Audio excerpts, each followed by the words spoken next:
Radio Nour Info, Maël Manomba. Assalamu alaikum, merci d'écouter votre journal sur Radio Nour. Le festival Gabon 9 provinces reste l'attraction phare des Librevillois et Livrevilloises. Notre équipe de reporters a profité du week-end dernier pour faire le tour des stands. Vous aurez dans ce journal l'ambiance du boulevard Jean-Paul II à l'occasion de la 5e journée. Le samedi 11 août dernier, le chef de l'État, son Excellence Ali Bongo Ondimba, a présidé un conseil des ministres au Palais Rénovation. Parmi les conclusions, plusieurs personnalités promues au poste de gouverneur en compte 3 femmes. Le monde de la communication encore en deuil. Le journaliste d'investigation Habib Antoine Bibalou est mort à l'âge de 49 ans à la suite d'une crise de diabète. Les membres de la commission électorale désignés par le Centre gabonais des élections ont prêté serment devant la Cour constitutionnelle. 3, c'est le chiffre de notre rédaction qu'on découvre à la fin de ce journal local. Avant de faire une place à Adiza Adamou et Sono pour nous présenter la page musulmane. Le Conseil des ministres s'est réuni samedi 11 août dernier au palais de la présidence de la République sous la direction de son Excellence Ali Bongo Ondimba, président de la République, chef de l'État. Un conseil qui s'est félicité entre autres de la conclusion favorable de la seconde revue du programme avec le Fonds monétaire international, le FMI. Le Centre gabonais des élections a procédé lundi dernier à la publication des membres des 99 commissions électorales locales. Ces commissions auront la charge d'organiser les élections législatives et locales les 6 et 27 octobre prochains. Voici leur acte d'engagement devant la Constitution. Je jure d'accomplir les devoirs de ma charge avec probité et impartialité, de respecter et de faire respecter la loi électorale, le suffrage universel, la démocratie pluraliste et de m'astreindre au secret des délibérations auxquelles j'aurai pris part dans l'exercice de mes fonctions. Je le jure. Je le jure. Je le jure. Je le jure.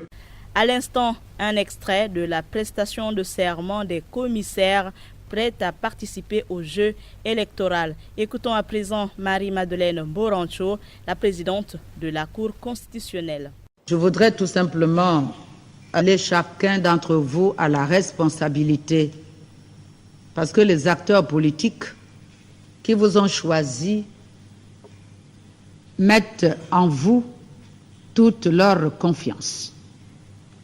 Je dirais même tous leurs espoirs se reposent sur vous.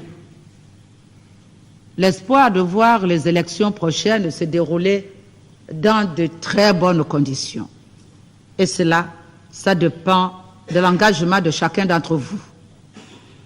Ça ne dépend nullement de la Cour constitutionnelle. Vous êtes un peu plus de 450 à avoir prêté serment aujourd'hui. Il faudrait que les acteurs politiques comprennent que l'élection ne se déroule pas, qu'aucun membre de la Cour ne peut se multiplier dans les bureaux de vote.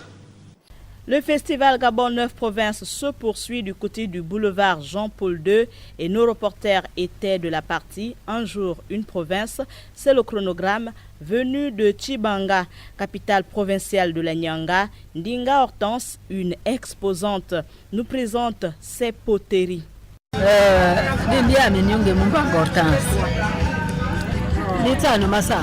Je réside à Tchibanga, je suis venu présenter ce que nous produisons à la main. Notre province, notre terre, notre richesse. Si vous avez l'argile,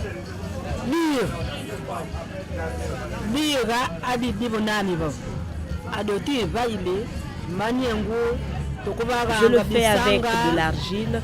Nous produisons des marmites, des récipients pour boire. Nous souhaitons que nos enfants l'apprennent aussi. Pour l'instant, ils ne sont pas très intéressés. Nous souhaitons qu'ils n'oublient pas ce que nous ont enseigné nos ancêtres. Un festival qui donne l'occasion de présenter les richesses de chacune des provinces du Gabon. Le collectif des leaders libres des agents de l'État, le CLEAD, a demandé dans une déclaration lue samedi dernier à Libreville à ses collègues fonctionnaires de boycotter la marche pacifique organisée ce lundi 13 août à Libreville par Dynamique Unitaire, une confédération syndicale à la solde, selon elle, des hommes politiques. Et cette brève triste avant le chiffre de notre rédaction, le journaliste d'investigation Habib Antoine Bibalou, directeur de publication du journal La Cayotte, est décédé à l'âge de 49 ans la nuit de vendredi à samedi dernier, des suites d'une crise de diabète selon plusieurs sources proches de la famille du disparu. Et voici le chiffre de notre rédaction, 3. Notez que 3 femmes anciennes ministres de la République ont été nommées samedi dernier en Conseil des ministres, gouverneurs de province. Il s'agit de Mme Paulette Mengue Mowono, gouverneur de la province du Moyen-Ogoué. Pour la province de la Nyanga, le gouverneur c'est Mme Christiane Leka et celle de l'Ogoué Lolo, le gouverneur c'est Marie-Françoise Dikumba. Une première depuis 58 ans d'indépendance de notre pays. Une action qui s'inscrit certainement dans le cadre de la décennie de la femme. Et c'est encore une femme qui nous ouvre la page musulmane. C'est bien Hadiza Adamou Essono. Hadiza, salam alaikum. Wa alaikum salam Maël. Dans cette page musulmane, aujourd'hui, nous parlerons au Gabon du lycée Mohamed Arissani. Nous parlerons également de la fête de l'Aïd el-Adha fixée au 21 août 2018 par l'Arabie Saoudite. Et enfin, nous parlerons du concept halal qui révèle de la morale et non du légal. Ouvrons cette page islamique au Gabon avec le lycée Mohamed Arissani. Pour ceux qui ne le savent pas, le lycée Mohamed Arissani, jadis lycée de l'amitié, est le fruit de la coopération internationale entre la République gabonaise et la République du Koweït. C'est en ce sens que cet établissement unique privé d'enseignement secondaire islamique du Gabon a été baptisé du nom d'un haut dignitaire musulman gabonais. Il est désormais placé sous la responsabilité du Conseil supérieur des affaires islamiques du Gabon. La particularité de cet établissement réside du fait qu'il est enseigné en dehors des matières classiques, les cours d'arabe et de religion axés sur l'islam. Soulignons que sont actuellement en construction le lycée islamique de Port-Gentil et le CS privé islamique de Mouila. L'actualité dans le monde musulman aujourd'hui, c'est la date de la célébration de la fête de l'Aïd el-Adha fixée au 21 août par l'Arabie Saoudite. L'Aïd el-Adha sera célébré le mardi 21 août, a annoncé l'Arabie Saoudite, précisant par ailleurs que le rassemblement sur le mont Arafat aura lieu le lundi 20 août prochain. Il convient de rappeler que le monde musulman risque fortement de s'aligner sur cette date du 20 août pour célébrer l'Aïd el-Adha ou encore appelé jour du sacrifice. Rappelons également que le jour de Arafat est le 9e jour du mois de Zulhijjah, celui qui précède le jour du sacrifice. Il symbolise le jour du jugement dernier, la présence du croyant devant Dieu. Et on ferme cette page musulmane avec le halal, un concept qui révèle de la morale et non du légal. Rappelons qu'au niveau législatif, il s'agit d'astreindre le producteur aussi bien à la traçabilité au niveau du produit que l'usage technique appliqué à ce même produit.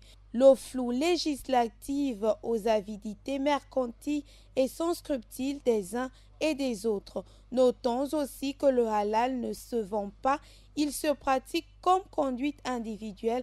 Le halal relève de la conception que le musulman se forge à partir de sa propre lecture des textes et de son identité individuelle. Consommer halal relève donc de la morale individuelle. Il ne saurait faire l'objet d'un dictat collectif émanant d'une conscience intime. Voilà Maëlle, c'est tout pour l'actualité dans le monde musulman aujourd'hui. Merci Adiza Adamou pour cette page musulmane. Merci Axel Koumba pour la mise en onde. À la présentation, Maëlle Manomba de Moabi. L'information sur Radio Nour, c'est à 16h, 20h, 23h et à 8h. Assalamu alaikum et bonne suite des programmes sur Radio Nour.